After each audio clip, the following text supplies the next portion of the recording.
If you've been diagnosed with gestational diabetes, it can be very overwhelming at first. I can speak to this firsthand as I was diagnosed with gestational diabetes during my first pregnancy. The good news is to rest assured that you can manage it. There are plenty of ways to manage it and to have a healthy birth and pregnancy and baby. Hi, my name's Gemma. I am the mother of my beautiful 7-month-old daughter Charlie, and today I want to talk about what gestational diabetes is, just to demystify it a bit, what your treatment options are, who is more at risk, and how I actually manage mine through diet alone. So first off, what is gestational diabetes? Gestational diabetes is a type of diabetes that develops just during pregnancy, and it affects the way that your body uses glucose and sugar. Typically, it leads to high blood sugar levels, which can affect your pregnancy, your birth, and your baby as well. Typically, it's diagnosed in a second or third trimester around the 28-week mark, and it goes away after you give birth.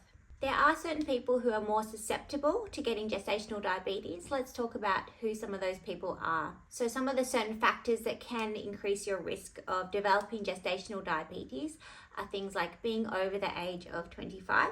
It can also be if you have a family history of diabetes or if you're overweight, having PCOS, or if you've given birth to a baby that weighs more than 9 pounds previously. Additionally, women of certain ethnicities are more likely to develop gestational diabetes. These include Asian women, Hispanic women, African Americans, and Native American women. If you have any of these risk factors, it does make it especially important that you monitor your health closely during your pregnancy. So let's talk about how gestational diabetes is actually diagnosed. It's generally diagnosed through a glucose tolerance test.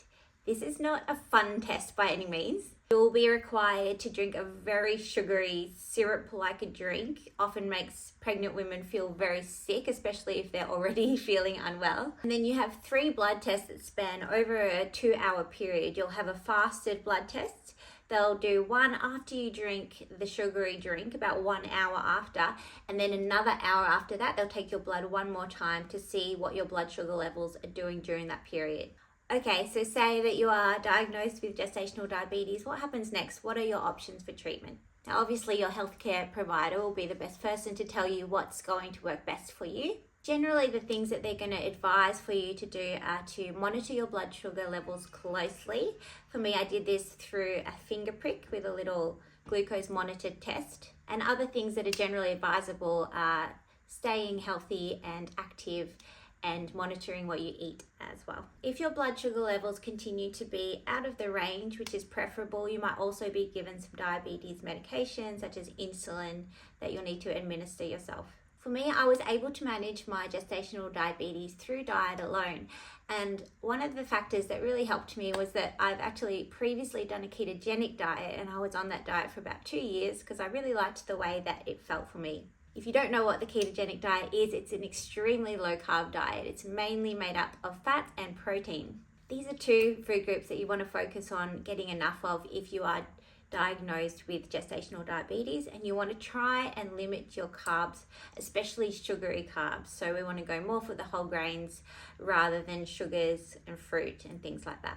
It's the sugary foods and refined carbs that cause spikes in your insulin and your blood sugar levels, which is what we really want to try and avoid. In my next video, I'll show you exactly what I ate because I kept a logbook of what I ate during this time, and I would test myself throughout the day at least 4 times. I would test myself upon waking, and then after each meal, an hour after, to see what my blood sugar levels were. I also logged exactly what I ate at what time so I could see which foods were affecting me and how. Let's now talk about what your blood targets should be if you have gestational diabetes. Again, your healthcare professional will provide you with the exact targets that you want to meet for yourself, but generally you want your fasting blood sugar levels, that's when you get up in the morning before you've eaten anything, to be below 5 millimolars. And 1 hour after eating your meals, you want your levels to be below 7.8, and 2 hours after your meals you want them to be below 6.7. So this is just a rough guideline. Again, your healthcare provider will tell you exactly what they want you to look for. I'd really advise keeping a logbook of every single thing that you ate and your blood sugar levels so that you can show it to your healthcare provider and you can get a good overview of what foods are working or maybe not working for you as well. What I found for myself was at first I really had to limit my carbs in order to keep my blood sugar levels within the range that I was looking for.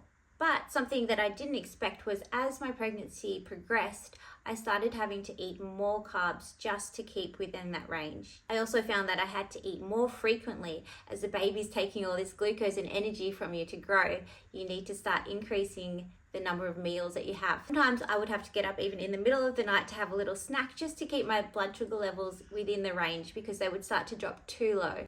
So why do we actually want to manage our gestational diabetes?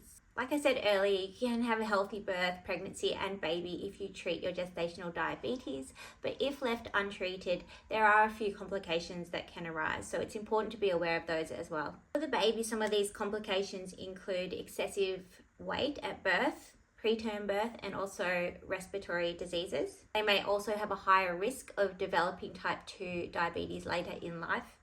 And for mums, some of the risks include high blood pressure, preeclampsia, and again also a higher risk of developing type 2 diabetes later in life. These are just a few of the reasons why it's so important to manage this closely throughout your pregnancy. Although managing gestational diabetes can seem very overwhelming at first, I just want you to know firsthand that it can be treated quite easily with just a few lifestyle changes. I hope you found this video helpful, and I wish you all the best on your parenthood and pregnancy journey. Thanks for watching, and I'll see you in the next Sacred Kin video.